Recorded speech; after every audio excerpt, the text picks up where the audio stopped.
In this lesson, we're going to talk about correlation coefficients. We're going to define scatter plots and what defines best, and then we're going to talk about how to match the correlation coefficient to graphs, and then we'll finally talk about how to find a correlation coefficient.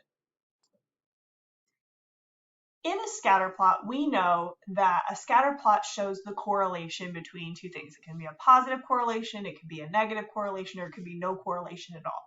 The correlation is a connection between two things. So the question is, how strong is the correlation? So we know things might be correlated, but how strongly are they connected? And that can be a varying degree. Maybe they're very connected, or maybe they sort of have a connection, or maybe they really don't have any connection at all. And the other question that's kind of tied to this is, how do we know the line of best fit is the best fit? And the answer is that we have a measure of the strength of this correlation. It's called the correlation coefficient, and it measures how strong the correlation is between the two variables. And it also kind of tells us how good the line of best fit is, how good that line might be at predicting future values, estimating values that are within the range of the model. The correlation coefficient is usually represented by the letter R. R is always between -1 and 1. It can be -1 and 1, although it usually isn't, because that would be all of the points on the line of best fit. The closer that R is to 1 or -1, the stronger the correlation and the better the line fits the data.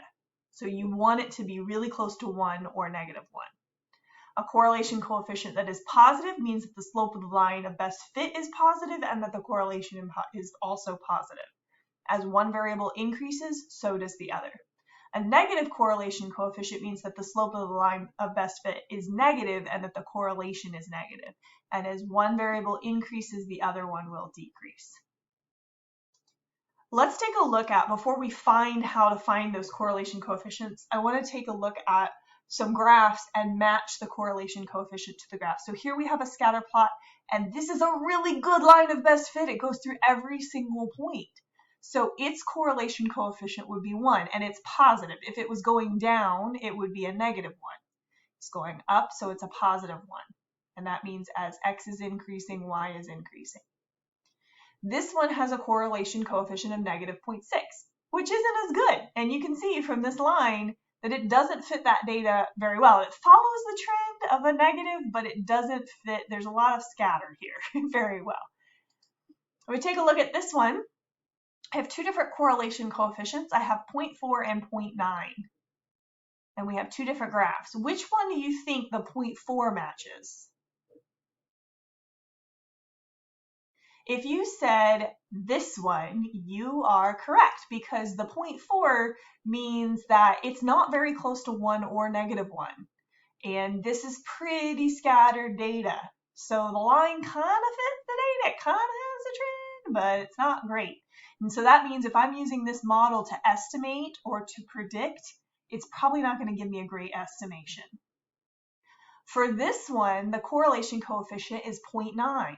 That's pretty close to 1, and you can see that all of the data is pretty close to the line. So that's why this one matches here, is because this is close to 1 and this is the best line of best fit. And so since this correlation coefficient is pretty close to 1, I could probably use the equation of this line of best fit to predict other values. Like maybe I want to predict 18, what that would be. Or I might be able to predict what like 56 was pretty well with this line of best fit, because the correlation coefficient says they have a strong correlation. Now, finally, how do you find a correlation coefficient? So you can calculate it by hand using this formula, or we can just let our calculator do it. So I have an example here of Sanjay and his model airplane collection, and he has kept track of how many pieces he has in each model and how long it takes him to assemble it. And it says find the correlation coefficient R of the data described, round to the nearest thousandth.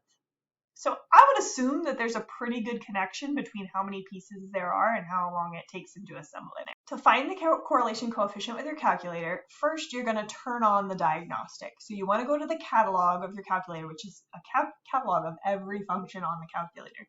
And to do that, you hit second 0. which is catalog.